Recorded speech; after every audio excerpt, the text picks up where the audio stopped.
how did Angela Del Toro get all that blood back into her body?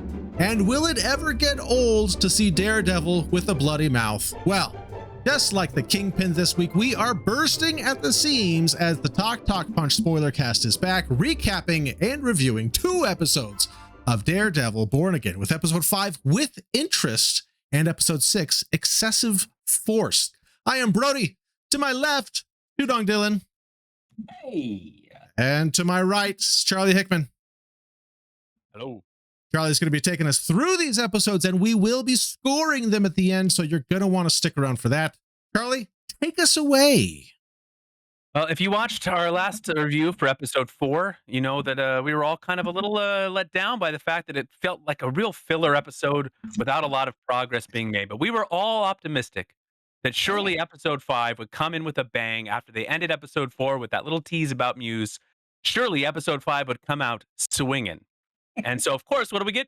A bottle episode. The whole episode is in a bank. We get the classic caper stuck in a bank. Daredevil stops a bank robbery scene episode that we've all been clamoring for all season. So, look, normally we kind of go through with like a lot of the different scenes, but in this case, we're just kind of in a bank the whole time. So I'm going to ask you about some of what I thought were kind of some of the highlight points here, starting with, hey, a devil walks into a bank. And we get some Marvel crossover in the beginning. Were you guys excited for that, or like eye rolling at that? I liked it. I always like seeing that world and seeing these folks, get to know each other. I want to see it like it's in the comic book where they're like, "Oh, hey, it's Daredevil. What's happening?" And they're, "Oh, hey, Spider-Man. What are you doing here?" "I'm just swinging by." I want to see that. I want to see like Iron Man be like going up to like.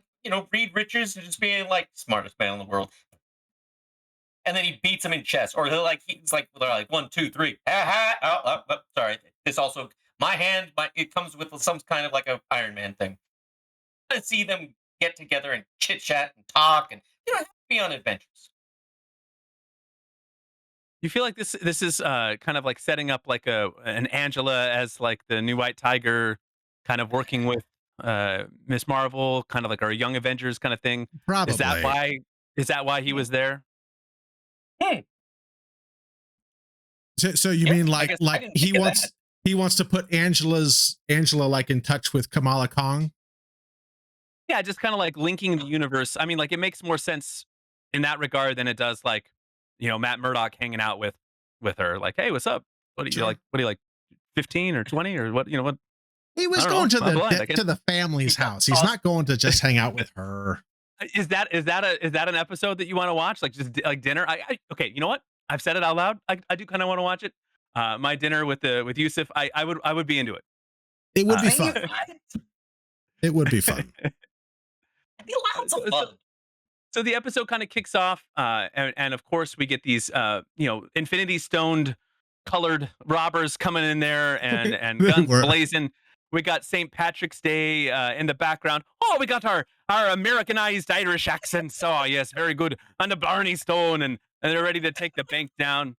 You don't think those guys were really Irish?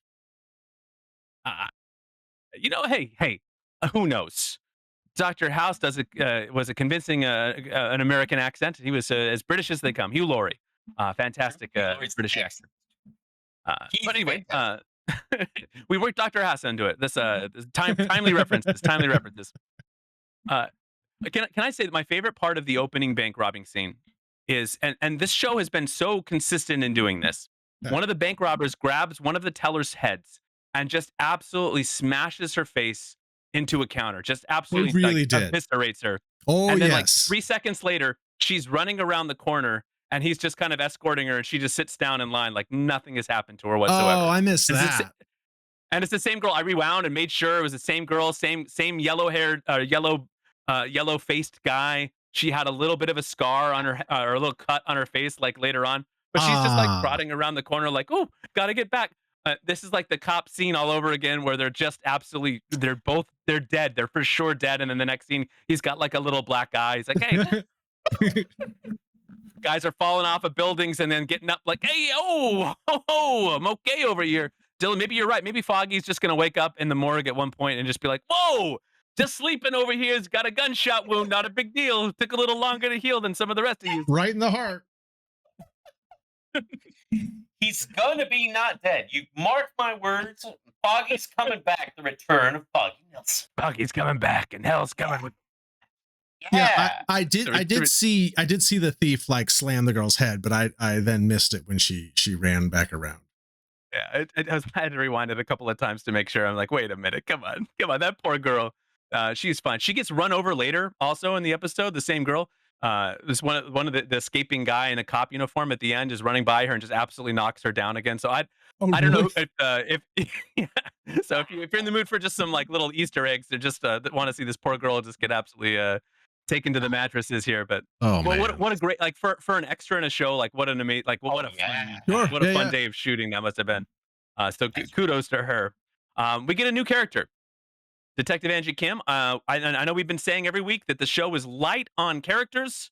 What we need are more characters, more names to remember. Dylan, quick, what's Matt Murdock's new partner's name?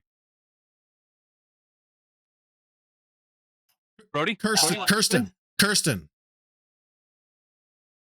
Hey, I'll give you guys one better. It's Kirsten, right? What's the last name? It's the he's dating the girl, the therapist, and all I know is she's a therapist. Yeah, just the doctor. The doctor is it? Kirsten anyway, McDuffie, and his girlfriend is Heather. Come on, guys. Heather what, bro? Heather what? I don't think it ever said her last name. Look, I also have the IMDb page open, so I also know the answers to these questions. All right, so I don't have IMDb open. I don't have IMDb open. IMDb open. I do not. I leave that stuff up to Charlie. All right, fair enough. That's a good idea. So look, this sets the tone, and I'll kind of kick it to you guys here. But so obviously Matt hears the robbery in progress, makes his way back in.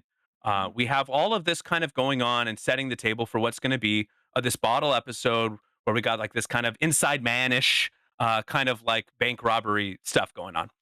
Can I point something out real quick? Yeah, please. So Matt is walking out of the bank, is on the phone with his partner McDuffie, and then hears the bank robbery, and then just says, "Call 911," and then he runs back in. There wasn't like, "There's a bank robbery. It's at this bank." I was like, hey, when Matt tells me to dial 911, you dial 911. I mean, I guess she probably knew he was at the bank, so if he's saying, call 911, then that. But I did think that it was funny that he was just like, "Call 911," and then he just runs off. Yeah, I mean, doing that, calling 911, and then if you call and you're like, "Hey, I was told to call 911," I don't have any more information. Goodbye. Emergency down at the bank. And in the next episode, he calls 911, and then he doesn't say. He just hangs up. They're gonna call you back. You don't want to call 911 capriciously or without information. That's true. It's true. They're like, "How did they find out about this so quickly?" And well, a lawyer said call 911. That's all you need. Yeah. So I guess I kind of want to kick it to you guys with this. Yeah. As the realization that we were not in a regular episode, that we were going to have this kind of standalone bottle episode. Sure. As the bank robbery starts to occur, you're okay, we're not. This is going to be just what it is. What was running through your head? Were you kind of like, okay, let's see where this goes? Were you kind of like, come on? What were we thinking? I was good with it. I was fine with it. I spoilers. I really liked this episode. It felt like when you're reading a graphic novel, right? And you're kind of in a story, and then you get like one issue that just takes place quickly. I mean, like this whole episode took place over the course of a couple hours. 2 hours. It's not like if this episode took place over a couple days, then I would have been like, well, but we do have another thing going on. This was a quick episode, couple hours, bank robbery, in, out, bada bing, bada boom. We get some cool fight scenes, and I was good. So yeah, I was okay with us kind of taking a little sidestep and just kind of getting this little one-off story. Tudong? I have to say, you disagree? I kind of felt. No, I don't disagree. I don't disagree. I agree. I love those things. I don't want to see more. We don't need to be. Hey, I love those like comics where it's like the Joker's at large. But wait a second, I gotta go and have some sort of a Wayne Foundation whatever it is. Now I need a date. 10 minutes out of 10. I like that kind of stuff. To see them in their everyday life. So I saw that, and then when I heard the Kamala Khan whole connection, I was just like, "This is fantastic. This is great." And I was like, "Let's get done with this bank thing. Let's just finish the bank thing." I was fine with them finishing the bank thing, and the fight at the end. There's no way Murdock was that rusty. I was displeased with that ending fight when he fights that cop. I was just like, "Come on, man. This shouldn't be that difficult for you." Until he jumped on that dude's leg. Yeah, that was horrific. That would teach me a lesson for the rest of my life. I would never want that. But it took too long to get there. He should have taken him down much quicker. One guy. If you watch the episode, actually after he smashes that guy's leg, you can see the guy running away again in the background. His leg's fine. He's like, get out of here. Did he run into the lady that had her head smashed? You know, He pushed her down again. He pushed her down again. not yet. Poor bank tellers just out there on the street. They should bring her like Avengers Doomsday. She should just be this getting knocked over constantly in every Marvel thing that happens now. Just whatever's happening. This girl's just popping up and getting like just bumped and knocked down. Like I'm a little torn in this episode because I did actually enjoy the episode, but it was also frustrating that we're now 5 episodes into the short season, and I feel like the main narrative hasn't even really started yet. But it was all forgiven the moment the bank robber yelled, "Call!" Now, did he do it with as much gravitas as a William Shatner yelling Khan in Star Trek: The Wrath of Khan? Absolutely not. But always fun to hear someone scream it. Sure. And then now I get an excuse to explain to my kids what Khan is when I get around to watching Daredevil with them, and I can show them. But that was fun. So it was all worth it for that. I did have one question about this episode.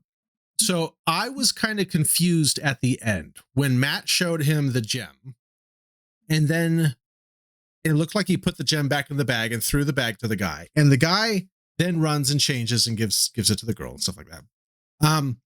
He never bothered to check the little baggie just to make sure that the gem was in there, because then he felt it.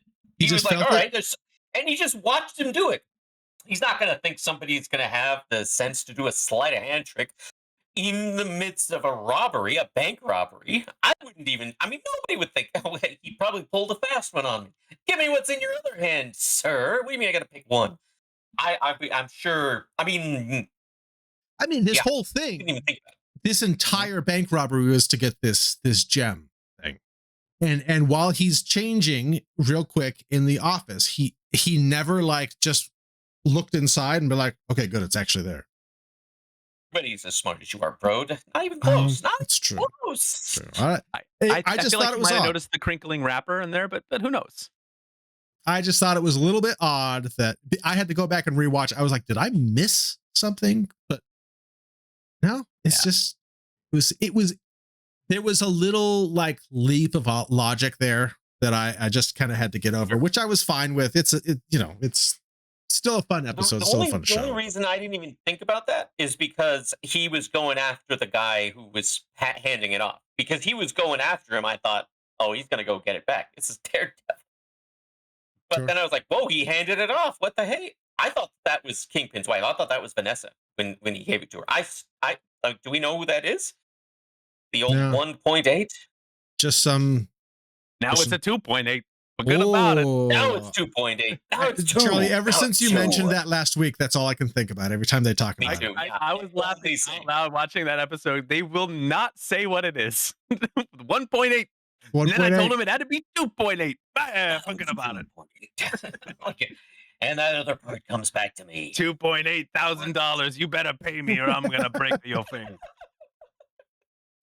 This was a fun episode. I think we can kind of bounce around this a little bit because it was just kind of in the bank. But I thought I love it. I love it when Matt does is like, oh, who me? Like that that whole routine is so charming, and no matter what's happening, I'm like, "Oh, you, oh, Matt, who's there?" Yes. I'm sorry, are you talking to me? I'm sorry. I'm just a blind man. I don't know what's happening. That was pretty good. Charlie, I like Daredevil, excellent actor, absolutely excellent. He's great. And I like the Charles Dickens character line. I thought that was funny. Oh, you're an orphan too. You're blind and an orphan. You're like a Charles Dickens character. Yeah, That was pretty good. I did like the you know, fights in this one. I like yeah, the I was fight gonna on the ask you guys, were there stairwell some the stairwell fight, like where he catches the shotgun. What where did he you catches guys the shotgun. think? Yeah, that You're was rolling good. your eyes a That little was bit. good. Are That we was less good. No, no, no. impressed? You know what? I have to say, all of the fights except for the last fight, I thought were absolutely fantastic. Okay. That That's last fight just lasted too long. He shouldn't have lasted that long with Murdoch. Come on, but yeah, the other fights were excellent. When he walks by and he slams one of the robbers face against the wall, I was just like, yay, yes, excellent. Do What you do you think guys is think? that it? Do you think like if you could hear well enough that like even in 2025 you could crack like a vault safe like that? That feels like that If I was probably Matt Murdoch, then I don't absolutely. know. I don't know. probably isn't as simple as just having really good hearing. I'm guessing. Well, Like he was you could feeling too. He had his hand up there. He was feeling. There's- sensing the bottle rolling down the street right next to the bullet. Just kind of all right. I, That's fair. I don't actually think there's a lot of different channels with they talk a lot about cracking locks. There's lock picking lawyer, and I don't know if that's possible anymore, even to just do it without actual equipment to hear. So I don't know, but I mean that. Yeah, I was just like, wait, you know what? It's Matt Murdock, suspension of disbelief. That's fine. Superhuman hearing. Hey, Superhuman. and feeling all of his Yeah, senses. That's why I all was his like, hey, senses. it's Matt Murdock. I'll allow it.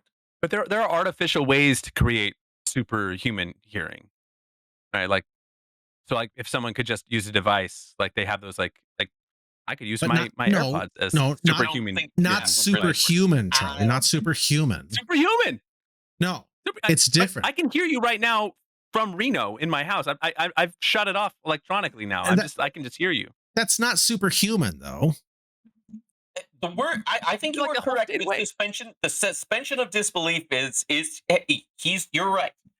But I mean, hey, even I thought to myself when I saw that, I was like, but it's Matt Murdock. That's literally how my That is mind went. Matt I was like, Matt Murdock, I'll allow it. This is this is probably all we're going to hear about this gem, right? This is not an important gem for us to know about. This was just a Really one-off. hope so. I really hope so. I'm We guessing. don't need to hear anymore. Maybe it'll show up in like Ms. Marvel season 2 or something like Maybe when we find out that Yusuf did not return the gem, that. He totally was like- kept it. He's like, no, the robbers took it. and then Yeah, in the but next this is in the the- next season of Daredevil, when he funds Matt Murdock's law firm with his Oh, there you go. diamond heist money. There you go. He was talking Hey, about he making knows- them more profitable. I mean, he was talking about teaching his daughter how to really stretch a budget, if you will. Doesn't she stretch? Isn't that one of her powers? She can stretch, right? She can, Yep. Light Or based. she can stretch light. She stretch light, right? Yeah, she can stretch light. She Sure. has like long arms sometimes, and like Yeah, She has stressed light. The light is very stressed. Anyways, all right. So, like, there was moments along the way. Did you guys have any other highlighted things that you wrote down? Favorite moments along the episode? The knee break at the end. That was the highlight. That was good. Terrible. I saw that. And I was like, I was like, oh, it was great. I loved it. Sucks. I loved it. But I did I have a ended lot this of notes episode- for the next episode. Oh yeah, we'll just wrap this up real quick and then we'll dive in. I do feel like by the end of this episode, I was thinking maybe my expectations for the season have been wrong this whole time. And while I've been expecting this show to be great, what I should be embracing is the fact that it's good and that there's great moments, and that really what it is more of like a procedural show where like 2-episode arc here, an episode arc there.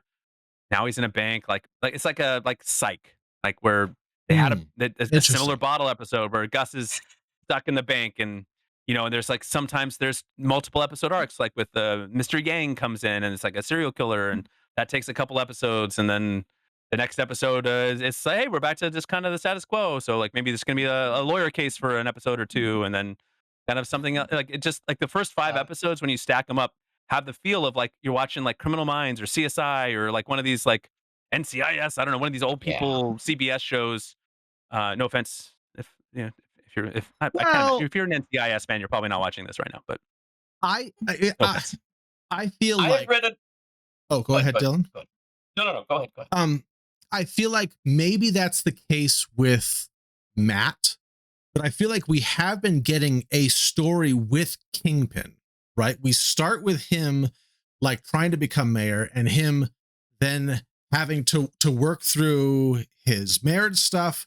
We're having to work through like this side stuff with all the 1.8. We're having to work through this Adam stuff. Like I think that we are getting he started by eating the egg whites and the asparagus, and now he's getting bigger again. He's eating more. In the next episode, they kind of even highlight that, and so yeah. I think that we are getting like an overarching story with Fisk, and so I don't think that they're all completely standalone. I think that there is still a story there. There's a loose through line, but it's not like the if you watch the Netflix one, it's like it's like from episode 1. Essentially, you have an arc that is like, oh yeah. You're not subtly disguised, that you're kind of following and tracking along with. And the arc is not simply the characters are evolving, right? There's like a narrative that's kind of pushing forward, and the characters are evolving because of the narrative. And this one, it's like there's narrative happening around, and the characters are slowly kind of turning back into their old selves along the way.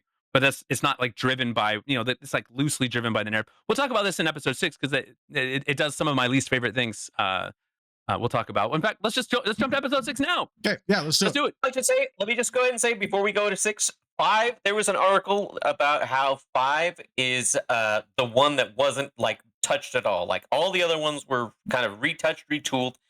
Not episode 5. Like this one had the least amount of. This was like the original directors and stuff. Yeah. Oh, interesting. And maybe that's what their vision was. Then was more of that procedural kind of. Sure. And then maybe a lot of the changes that came in were kind of like, hey, no, let's darken it up and get some through stuff. But sure, interesting. I hadn't heard that. Thanks, Dylan. Let's talk episode 6, and I'm gonna kind of lump this whole intro together, where we get a BB report, we get a Muse victim found. It's all very quick, and then we start this long scene of Matt. Matt's touching Foggy's funeral card and kind of saying some prayers, and then 15 times in the span of like a minute, we cut back and forth between Fisk and Matt, just back and forth and back and forth. Our therapist, who coincidentally is dating Matt, coincidentally met the serial killer in episode 2, coincidentally is the therapist of Fisk, and now coincidentally is writing a book on vigilantes, as she happens to be dating Matt. She is just a plot device, not a character, just simply a plot device. Anyway, and then you're just kind of both getting a little bit tense in the opening scenes.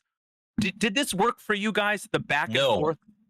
No. In fact, it's a very good. Like the more they did it, the worse I felt about it. In fact, at the very end when they were doing that, I was like, stop doing this. This is way over the top. Knock it off. We don't need this. We understand what you're saying. It doesn't have to be like hit over the head. And that's what it was. I did not care for the end of this episode because of that switching back and forth. Too much. The end of the episode, or you mean like the end of the scene, or you know how like the fight scene with Daredevil and Muse, all the way. Yes. Okay. Yeah. Let's wait on that. Brody, what about you? I'm guessing that by your face, this didn't bother you then. I wasn't crazy about it. I felt like it was a bit too much. It was, and I'll make a wrestling reference here. It was kind of Kevin Dunn, where it was just like cut, like just quick cuts, and it was almost like hard to kind of keep track of what was going on, because you're like, I want to see what's happening, but now I'm cutting over here, and okay, I'll see what's happening over here. Nope, now we're cutting back, and it was kind of like, okay, all right, let's pick one, and we can have a scene, and then go to another full scene. I don't need like these quick cuts. So, yeah, the beginning, I wasn't as much crazy about it. Okay. Yeah, this was it just kind of took me out of the moment. I Yeah. this whole I I read an article once, like when there it was someone from Netflix was talking about how in their meetings they would talk about how you need to make the episodes like able to for someone to follow it who has been paying like some attention, someone who's on their phone and scrolling other apps or doing other things, and it's just kind of like glancing at the screen. And a lot of Sure. what we've seen, I think, in like the first 6 episodes of Daredevil, it like the nutshelling at the beginning of episodes where they make sure to recap recent events, like and no one does it better than Angela. 2 episodes in a row where she's like, like laying it out for you, like a little outline of like what's happened. The imagery, the symbolism. They're like, oh, we don't want this to be too subtle, so they're like just kind of bashing you over the head. And this is a show that because we're doing this podcast, I'm just watching it like intently. This is not how I normally watch unwind TV. I do normally watch, maybe I'm playing a little Polytopia on my iPad or scrolling a little bit on my phone and kind of paying half attention. So this stuff, when it's the dumbed down stuff, really kind of like bugs me in the Mhm. show in a way that maybe it wouldn't if I was just kind of casually watching this. In a way I might even appreciate if I was like half paying attention. I was like, wait, who's that again? Oh yeah, oh thanks. Thanks, Angela. That's right. That did happen. I appreciate the recap here at the beginning Sure. of the episode. Sure. But I don't know. That back and forth stuff was driving me nuts. I had to count it. I just stop and count it. And That's wild that made there me was mad. 15. That's a lot. 15, starting with the first scene, back and forth. My goodness, it was a lot of cuts. Are you guys feeling anything yet for any of the like if I asked you to rank your 5 favorite characters from the show outside of like or three favorite outside of Daredevil? What would your 3 favorite like? No, you can't say Fisk or Daredevil. Who are your 3 favorite Oh characters? my goodness. You just took out two of Punisher. my three.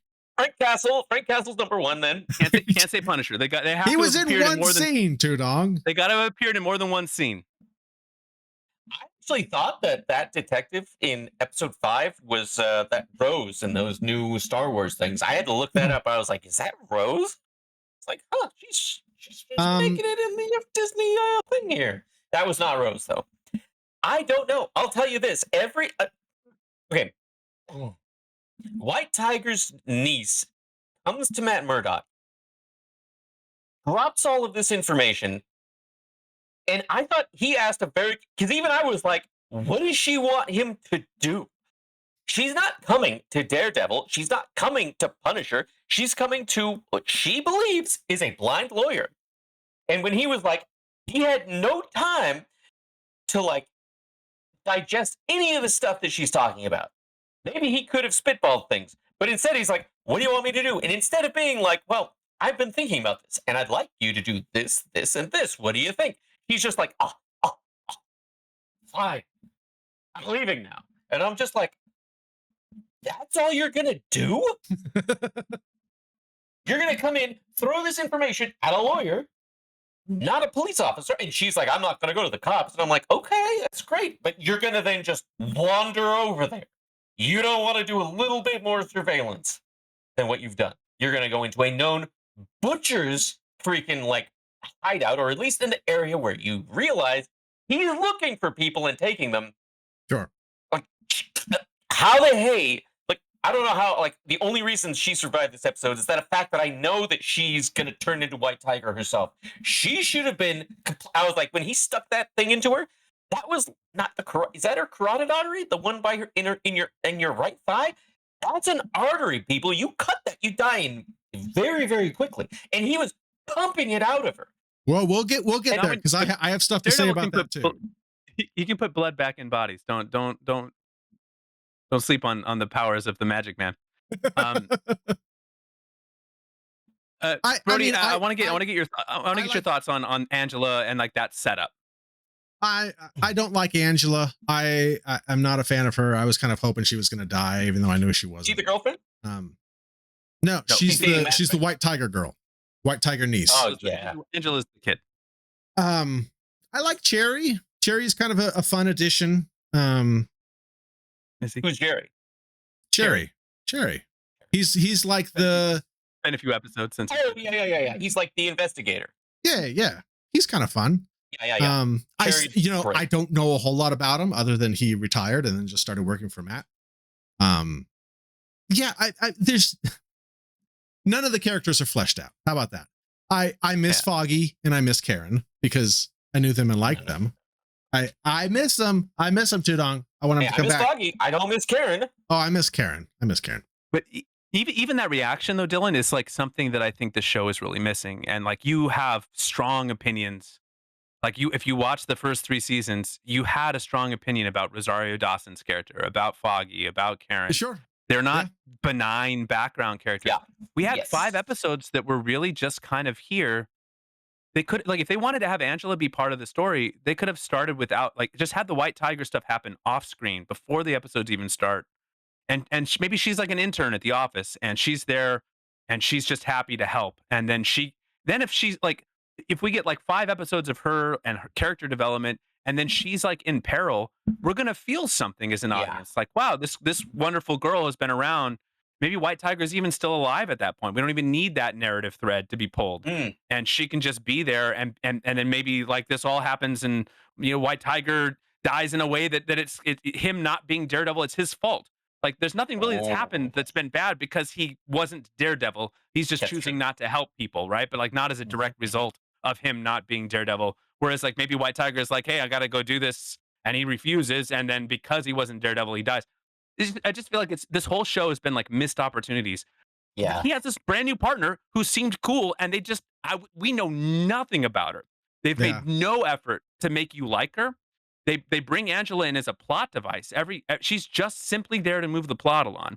Sure. I read there's a great thread right now. Gail Simone is a fantastic comic book writer. It's talking about Professor Xavier and how people kind of write him to be a douche or a jerk, and then everyone thinks he's a jerk. Like, people don't like him. Like, when you write characters to be unlikable, people are gonna not like them. Yeah. When you write, like, if you're trying to write a show and you want to make your character likable, make sure they're likable. Like, don't write like it's not the actress's fault. She seems like a good actress. Yeah. There's not like it's not like I'm watching this and thinking, well, if they just had a better actress coming in here and yelling at Matt, the blind lawyer, why isn't he out there fighting crime?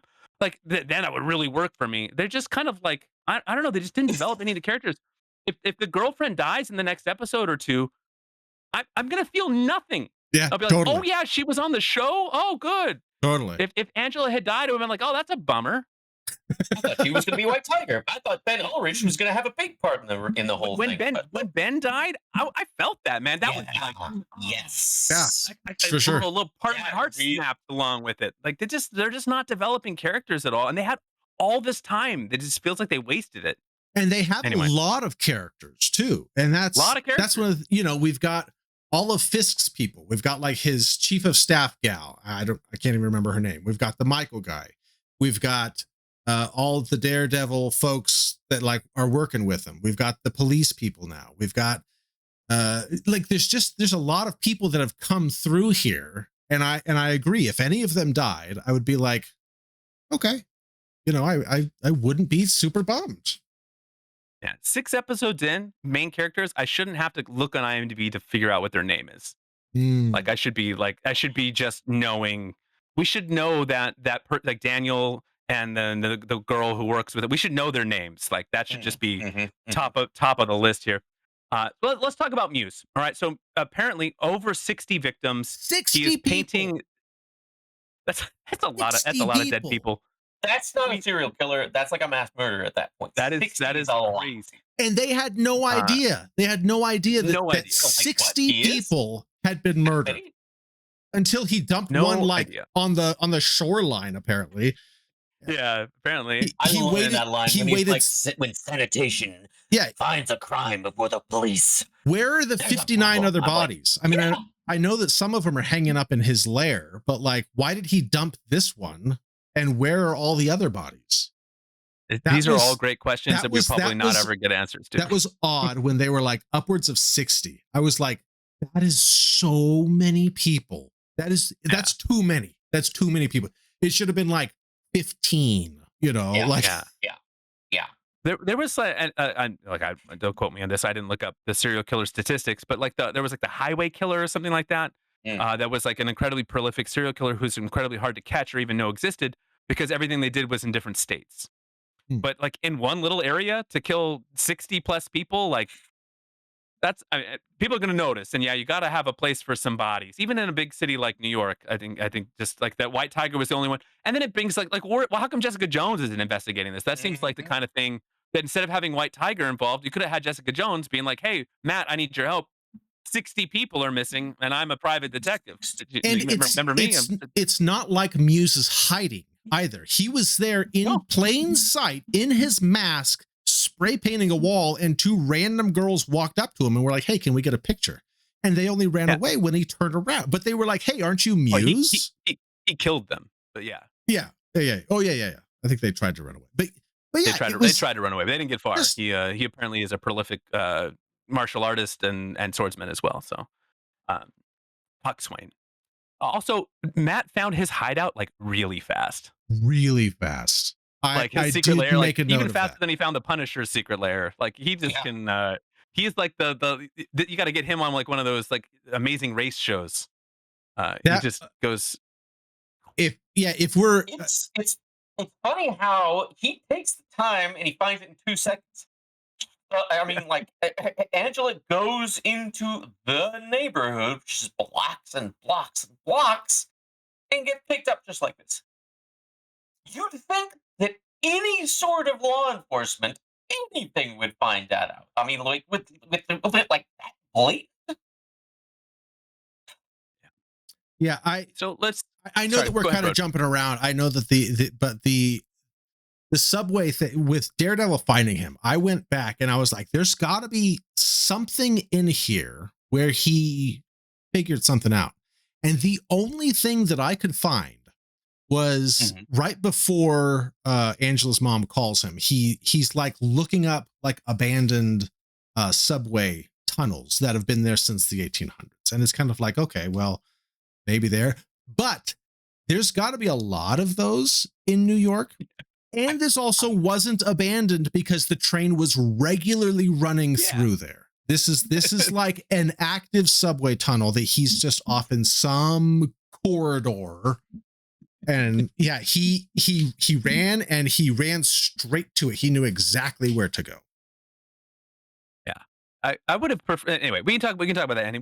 We'll get there. I just want to say, like, the scene with Cherry. Also, I can't imagine. Can you imagine? Okay, pretend you know Daredevil, and then Daredevil stops being Daredevil, and then you find out in your city where you live, there is a prolific serial killer on the loose that has killed murdered 60 plus people.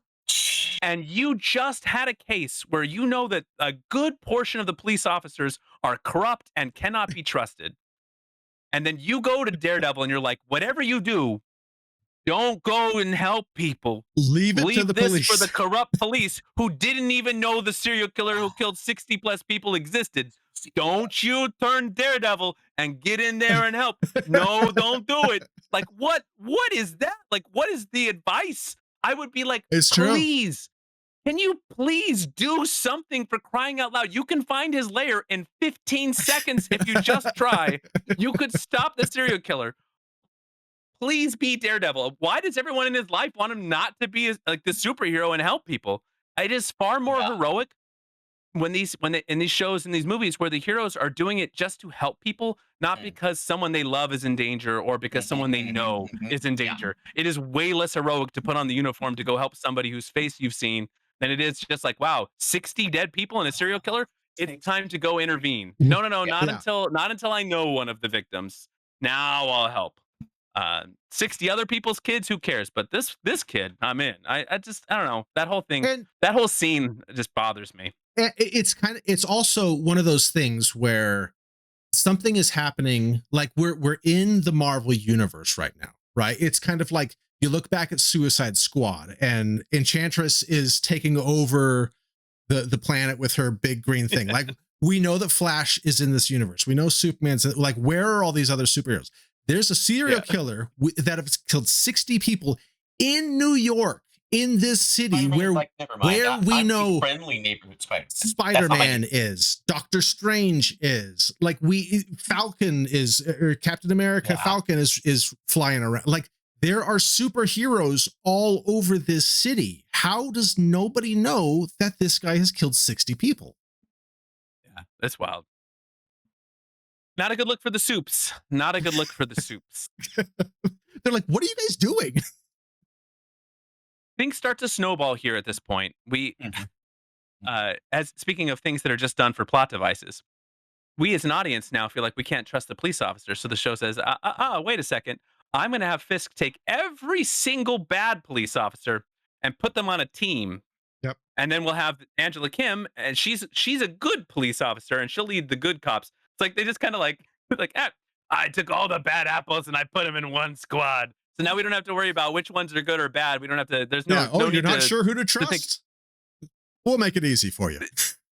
Powell and these guys. They did highlight. Brody, you want to take us through a Cole North comic? He was a big part of the comics, the Daredevil universe. Oh, I don't You looked know. up. I didn't look him up. No. Well, I mean, I don't know if they're going to do this, but I mean, he did shoot Daredevil in the comics, so I don't know if they'll have him shoot Daredevil and arrest him. But that was a thread that got pulled in the comics, and then he was rescued by Punisher. So we'll see.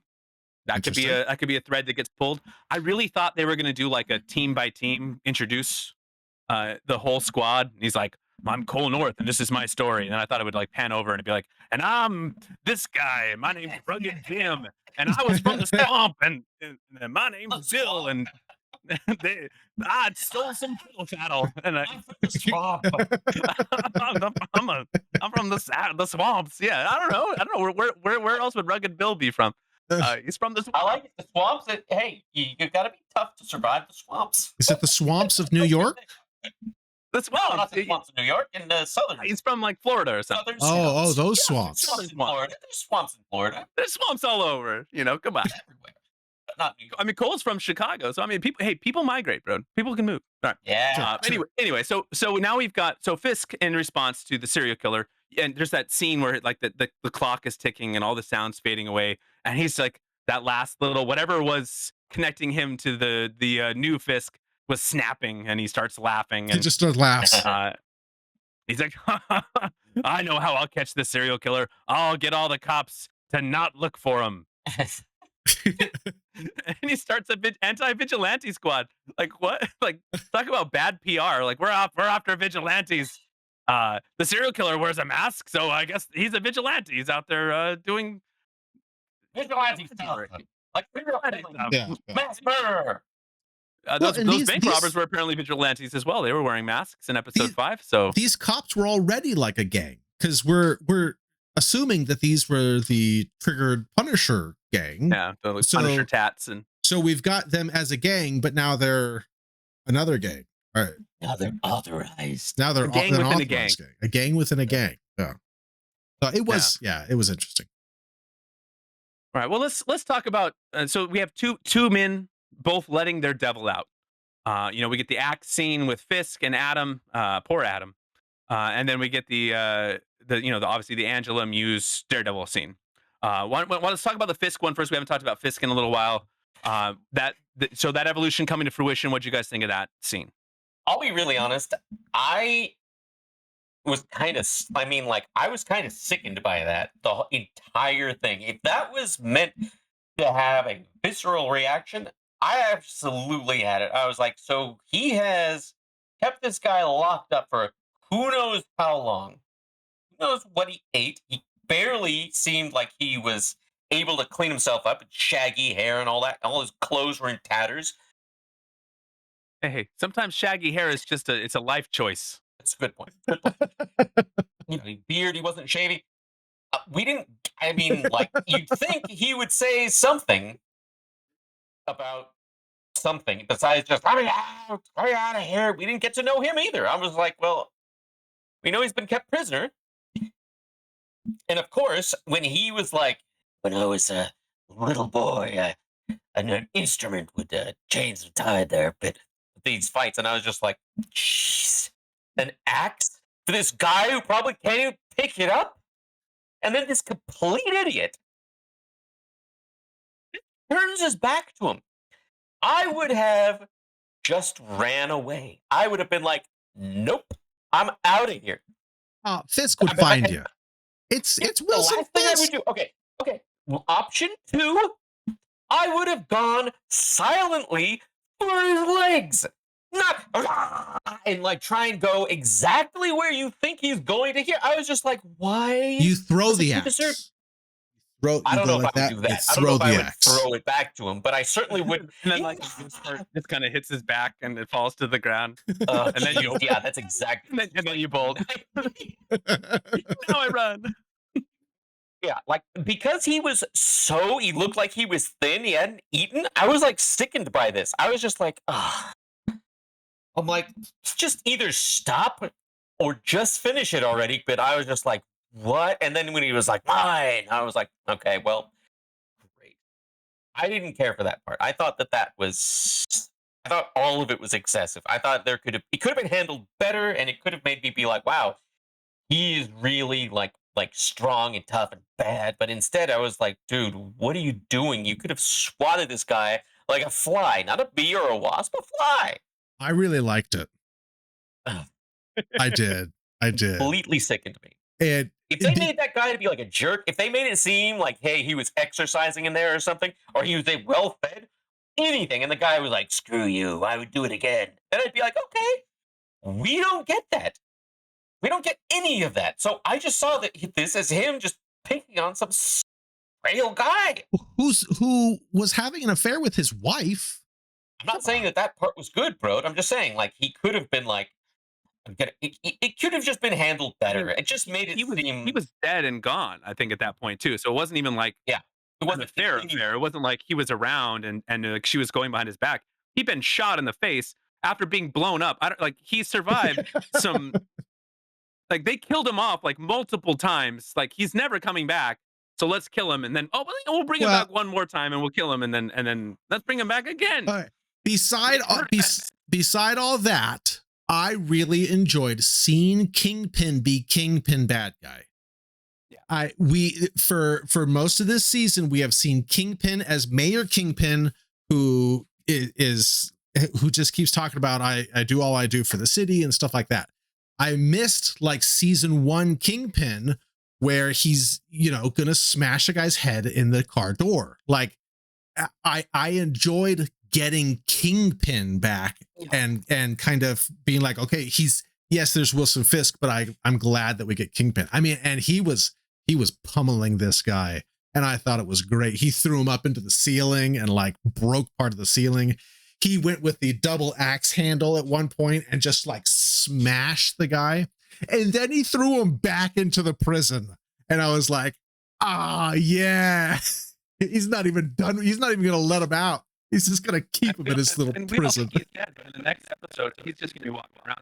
No, he's totally just walking around. He's fine. He's totally just walking around. He's totally fine. That thing, tell her and just be like, hey, how you doing? I had a day too. She's like, yeah, you had a and I love. They're gonna have a nice love story and happily ever after. I did not make it seem like it was. I mean, like I get what you're saying, and yeah, it was good to have him, like angry and fiery. I didn't like how they went about it. I just didn't. I was just like, he's just sitting there playing with his food, and it just. He's a bad guy. Door, that was a reaction right then. That was good. That guy was like, you didn't have him like in there, not feeding him for months or whatever it is. He has a visceral reaction. Just like this. Kingpin's a bad guy. Of course it's going to be of course you're not supposed to like him. He's a bad guy. Yeah, I know that. I mean, they just could have made this better. So it was like, you see the emotion, but instead, all I saw was him just kind of playing with his food. It's good, but I'm just saying the writers could have done that a lot better. I would have appreciated it if it was done better. It just wasn't working for me that day. Okay. All right. Charlie, what did you think? Be the tiebreaker here. No pressure. I'm confused as to what they're going to do now. Because we've spent essentially 5 episodes without a real villain. Yeah. Like without like a real, like there wasn't like, there's some bad police officers, some bad apples. Sure. We kind of know the Kingpin thing is coming. We kind of know the Muse thing is coming. Now suddenly in episode 6, we have Muse, and now Kingpin unleashed. So we have had no villains, and now suddenly we have 2 villains, and it's just I'm wondering if the narrative could have been done if we had Muse for like the first 5 episodes, and then we unleashed Kingpin in episode 6 to bring home the season. would not have been a more interesting and powerful episodic like narrative to drive home instead of like we've been kind of hungry and waiting for Daredevil and Kingpin to show up, and now they're both here. But also there's this prolific serial killer who's out there who we have to deal with, and now there's all these vigilante cops. It's just like we go from like no stakes to like They also just like that. Jim, like it seemed like a column. Like No, he got away. He got away. He didn't secure like in the most predictable moment of the episode, choking him out, and then instead of like tying him up or securing him or making sure that he's incapacitated, punching him a couple of times until his heart rate reaches that kind of like comatose. Sure. Right in his legs, like he didn't get code. He just lets him down. He's just a serial killer. He's only killed like 65, 70 people. Yeah. No big deal. Might as well just let him go. That was frustrating. Let's talk about that Muse Daredevil fight. Okay. It was great. I loved it. I loved seeing Daredevil back. I loved seeing him in the suit. Thank goodness. I just am happy to have him back. I've been saying since episode 2, I'm watching my Daredevil show for Daredevil, and I haven't gotten any Daredevil, and I just want some Daredevil. Yes, But I loved seeing him fight. I loved like the like flip kick thing that he did, like was awesome. At one point, like Daredevil is going at Muse, and Muse is doing these kicks at him, and you see him just go like that, and you see blood go, and then he does it the other way, and he goes, and like he's just like spitting blood, and I'm like, my opening question was like, do we ever get tired of seeing Matt's mouth just full of blood? Because it's just they've made posters of it, like season 2 poster was just him with that smile, So I thought it was cool. I wasn't expecting Muse to be such a good fighter, which was interesting. But I was like, this is cool. I'm into it. If anything, just because I love watching Daredevil. You're a big choreography guy. What do you think? I mean, it was good. It was really good. And I liked seeing. It could have been shot a little bit better so we could see a little bit more. But I mean, and I've noticed that even with like the first fight and the first ones, a bit more. People have been saying like it was kind of it wasn't as easy to see. Like in the first, like the Netflix series, you really can see it. They did an excellent job showing us that. And the fights were excellent choreographed. They're still very well choreographed. I hated the fact that the fights were cut together. Those two. I hesitate to even call the Kingpin one a fight because it was never a fight. Sure. That was another. Yeah, it was just a murder, and it was. I didn't care for that at all. I was like, let's just see you Daredevil fight. So that's another reason why I didn't even like that. Interrupting Daredevil time. Don't do that. But yeah, I thought that was great. The only thing that I had a problem with was the fact that they were intercutting it and we cut away from it. Sure. Weren't you upset? Were you like, as soon as they cut this, only what could possibly be a freaking like a pillow at this point? It's touching the pillow. I was like, this isn't exciting. But I was into the Kingpin fight, so I didn't mind the end cuts as much. The end. We don't. And by the way, I don't know if you guys noticed this, but they intercut like that for a reason. A lot of times, like Daredevil headbutts Muse, and you see Kingpin headbutt that, like the pillow, basically, and the pillowcase. He's got a name. His name is Adam.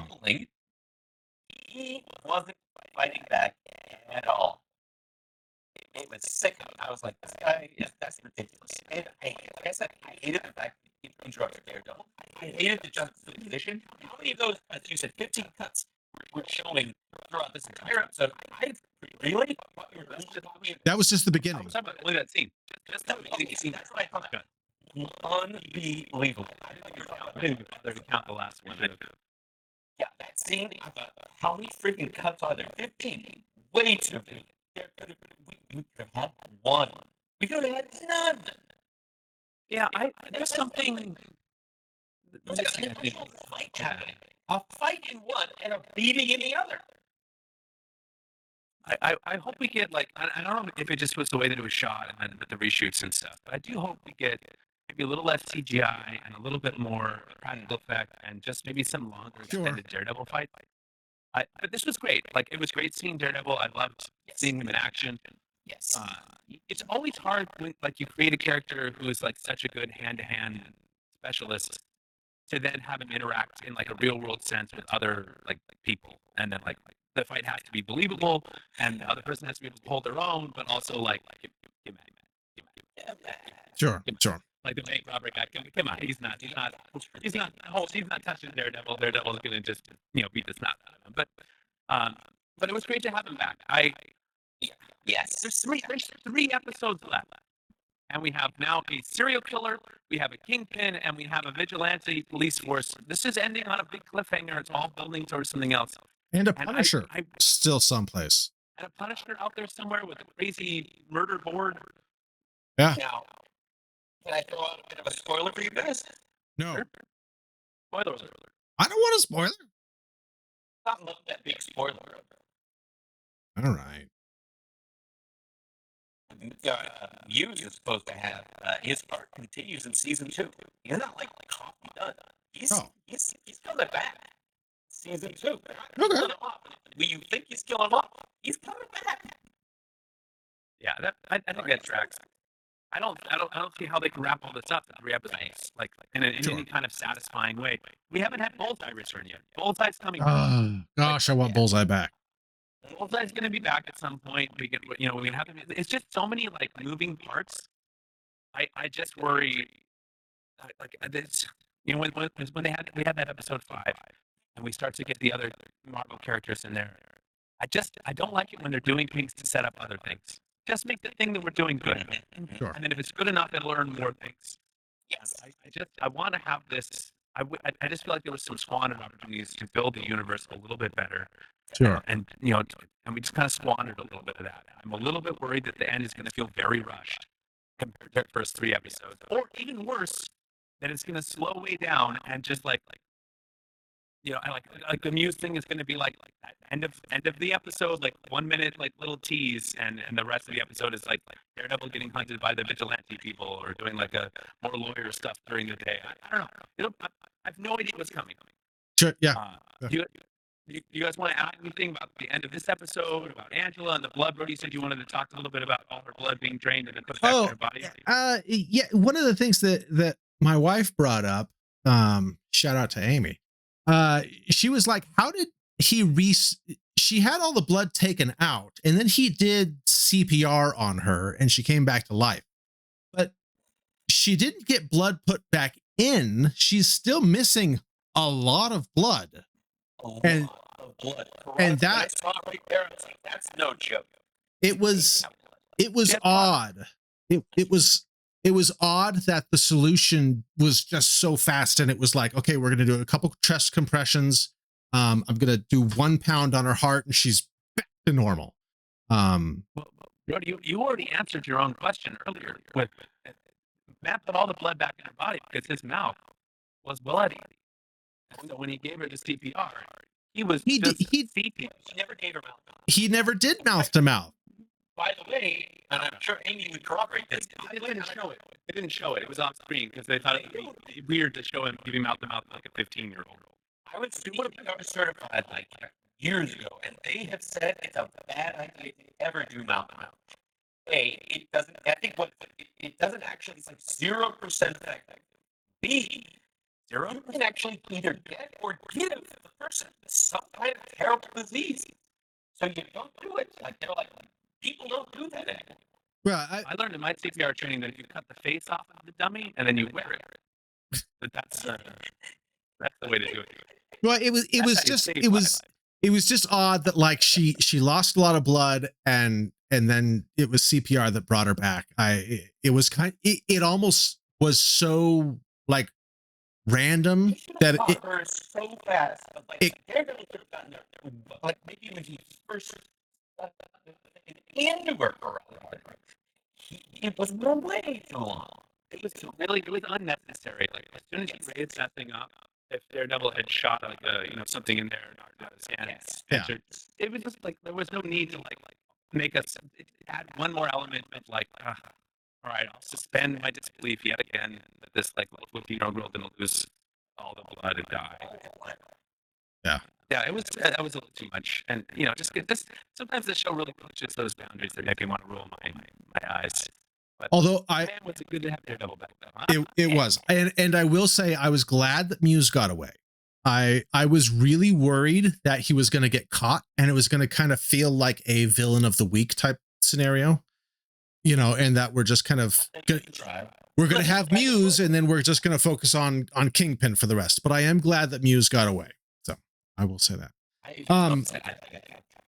I do want us to move on to ratings because we are at the hour mark, so Let's do it.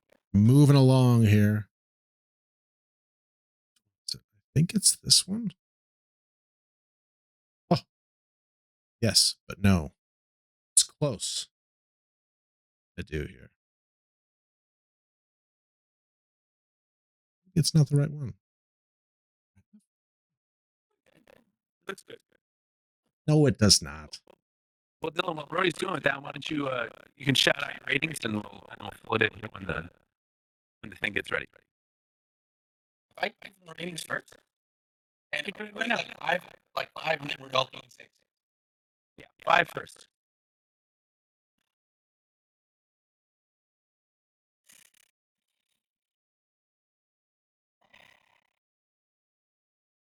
I'm gonna give that one a 7.5. All right. There we go. So 7.5 from Dylan. For episode 5. Yeah, 7.5. I'll give it a 7.2. It was an enjoyable episode. All right. I liked it more than the last one.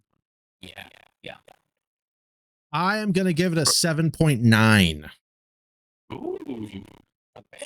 I liked it. I liked this little one-off issue, episode issue, whatever. It was fun. It was fun. All right, snake chapter, Brody. So let's go. Chapter 6.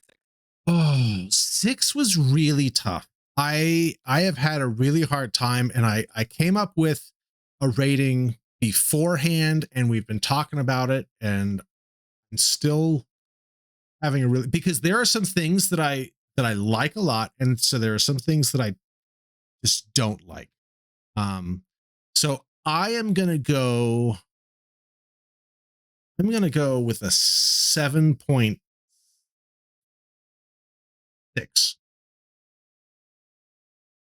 So slightly above episode 4, because we got the Daredevil suit. Like that's really what saved this issue. This episode. If Daredevil, I know. If we went another episode without Matt in the suit, this would have been a lot lower. Yeah. This is it's beginning to feel just like a great. There's some great moments, and there were some really great moments in this episode. But as a whole, I'm gonna give it like a 7.5. All right, Tudong.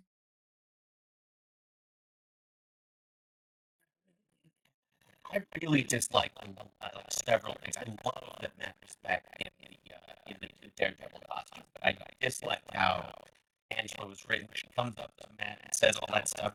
I dislike the entire Kingpin fight, and I hated the fact that they intercut it with the Daredevil Muse fight. I'm gonna go 7.4. Oh, it's higher than I thought you were going to give it. A lot of great stuff. We should probably lower all the ratings by 1 point with the way we talk about this, but I was thinking about 7.2, but I really like the Daredevil suit, and I love that he was back in, and I love the fight. It was like,